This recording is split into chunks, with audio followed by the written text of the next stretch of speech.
your impressions of the way he's playing now?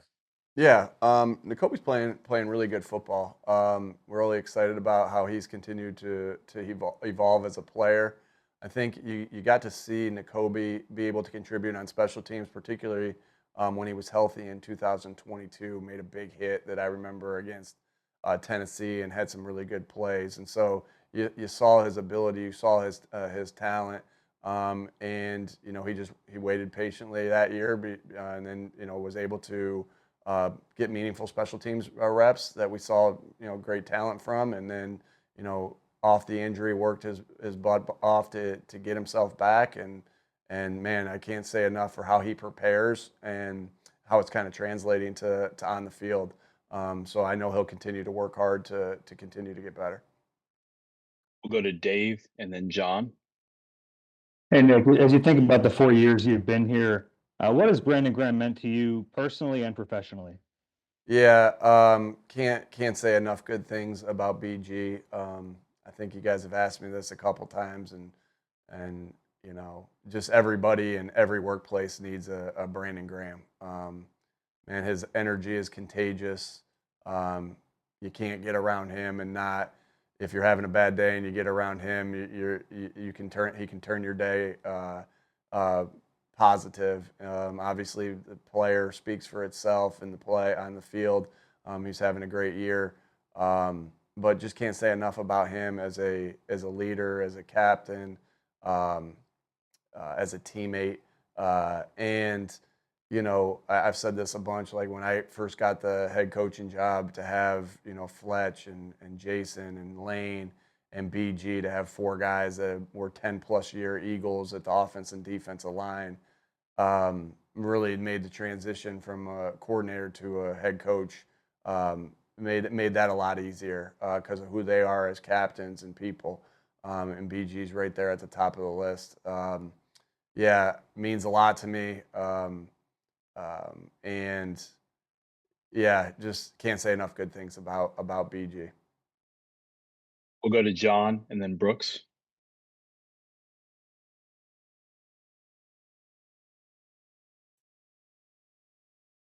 Uh, John, I think I'm you. next, so I guess I'll jump in. Hey, Nick. Um, the off the field stuff with Brandon, yeah, obviously just tremendous impact on the organization, but on the field, um, multiple injuries at the same position that can always cause problems. Do you feel you have enough there at this stage? Yeah, I feel like the guys that we have good options in house, and I know that Howie and his staff and will leave no stone unturned. And so yeah, but again, like I said, the guys you only focus on the guys that you have right now, and the guys that we have, I'm really excited about their opportunity. As bummed as I am for Brandon and losing him. I'm excited for these other guys' opportunities. Nolan's been Josh and Nolan and Jalix. You know, Nolan keeps getting better. Sweaty's having a great year, and Jalix is seeing an uptick in his snaps. And Jalix and Nolan, they play with relentless effort, great physicality. So as bummed as I am for BG, excited for opportunities that we have with guys in house, and we have some other options as well in house. We'll go to Brooks and then Martin. Hey Nick, I know you said Sunday that you're holding out hope. Are there any with Brandon? Is there any more definitiveness about what the projection is for rest of the year? I know he shared he was having surgery next week, and questions on the sideline like, can you play with this? What do you envision with him for the rest of the year? Yeah, I think it's pretty well known that he'll be out for the rest of the season.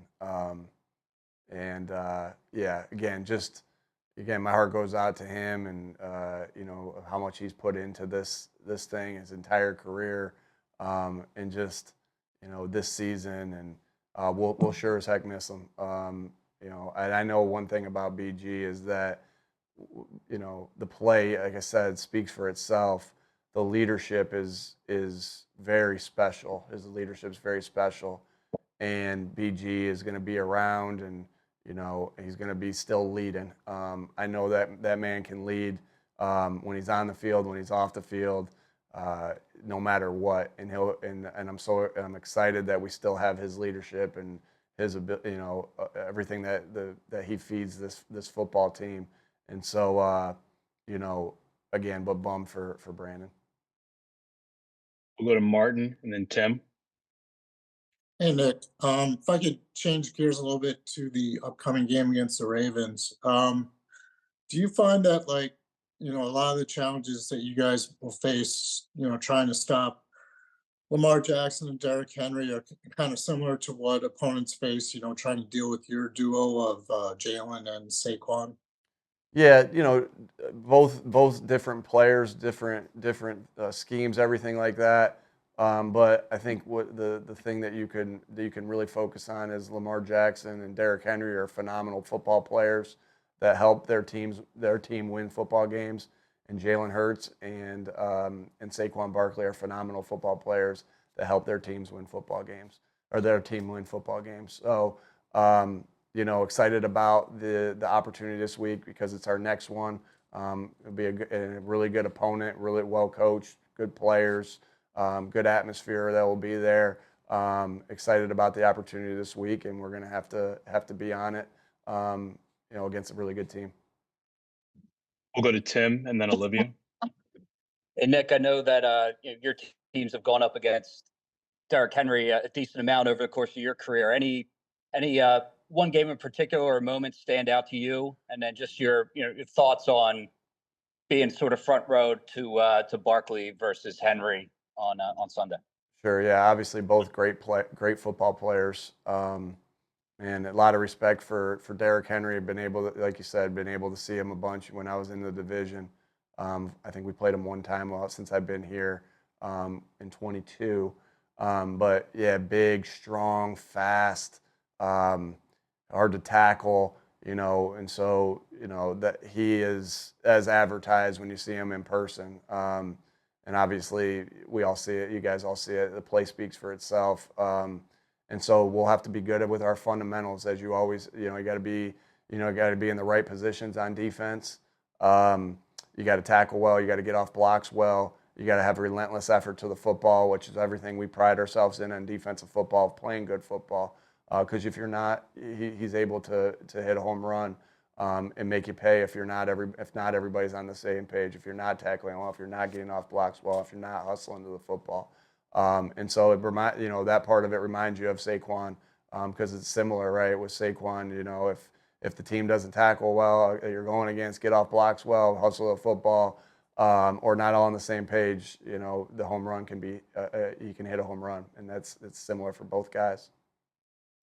We'll go to Olivia and then Bo. Hey, Nick. When we talked to Britton Covey at the end of last week, he said that he feels like this team this year is better equipped to handle adversity just based on the experiences that they went through last year. And then by the way that the team has taken to your messaging of staying humble during this win streak. Do you agree with that premise? And either way, why or why not? I think anytime you go through adversity, it makes you stronger if you allow it to. And one thing that, again, last year is in the past. We are 11 games into this season, and we've went through adversity this season as well. And when you go through that, do you let it shape you, right? Do you allow it to be humble and to learn the things that you can learn from it, understanding that when you go through adversity, that is a great opportunity for growth. And I think that's what we've seen, right? Growth through adversity. That's part of our nature, right? Of, lifting in the weight room. You can't get stronger unless you go through adversity lifting. It's the same thing here. And having that mindset of like, hey, we're going to get better from this. And I think that's just been our mindset and what we learned from last year, what we've learned from some of the difficult things that we've went through this year. And so, yeah, I think that you're better as you go through adversity. And there's no question if you allow it to. And I believe that this team, this coaching staff, these players have allowed this, our adversity that we've had through our time here together shape us and get us to where we are right now. And so we'll continue to let our experiences mold us and strengthen us. And good opportunity this week against a really good opponent. We'll go to Bo and then Jimmy. Hey, Nick, I just wanted to follow up on what happened at the end of the first half there and what you might do differently next time. Yeah, not going to get too much into that. I'll keep it at the same as what we talked about after the game. We didn't coach it well enough. We didn't execute it well enough. You know, so I'll just keep it at that right now. I respect your question, Bo. Sorry, I just don't want to get into too much there schematically. Okay, thank you. We'll go to Jimmy and then Chris. Hey, Nick. Josh Sweat has 7 sacks during your 7-game winning streak. Seems to be having a bounce back season. Last year, he had that 4-game stretch where he played 60 or more snaps. He had a crazy game against the Bills where he played like 81, I think. Was there a conscious effort to kind of bring that down this year? I think this year his high snap total is 45 in any one game. And then obviously he's probably going to have to play a little more with BG being out. So how do you kind of balance, keeping his snap counts down and also the need for him to play more with BG out? Yeah. Yeah, all our players' rep counts are on our mind and thought through. Everybody has an individualized plan. I think I've kind of answered this too through some Saquon questions, but everybody has an individualized plan. Sweaty's no different. He's having a good year. He's got his body in shape to play the plays that he's playing. But you go into every game, you think about everybody going into every game of how many touches you want them to have. Not that you always can control that, how many reps you want them to have, but there's some flexibility within a game. You may have a number in mind of how much you want them to play, but it could swing 5-10 plays either way, right? So there's some grace there. But like I said, it's our job to think through every single player and their health and how we practice them and how we play them each week. With that being said, you do what you need to do to win each football game, and you try, just like I say with Saquon, you try to manage it through Monday, Tuesday, Wednesday, Thursday, Friday, Saturday, knowing that every game's so important, and every game you got to focus on how are you winning this football game. That's what you love about the NFL. It's unlike any other sport where all chips are in every single week because you got there's only 17 of them, and so to answer your question. It's always on our mind. It's on everybody's mind, or every player's mind. Everyone's got an individual plan, and then it can go back and forth with where you get it to. And when you get into a game, things can change a little bit, and will change a little bit. Okay, thanks. We'll go to Chris and then Ed. Afternoon, Nick. Chris. Milt Williams had a strong game against the Rams. What have you seen from him this season, and do you think that his versatility lends itself to him playing on out edge more now that BG is out? Again, like I said, we have options to do different things there. Milton's done a really good job. He's tough. He works hard. Good teammate. All the things you want out of one of your players. Plays with good fundamentals. His fundamentals continue to get better. I've said a lot of nice things about Bobby King as the linebacker coach. Clint Hurt's done an unbelievable job as our defensive tackle coach.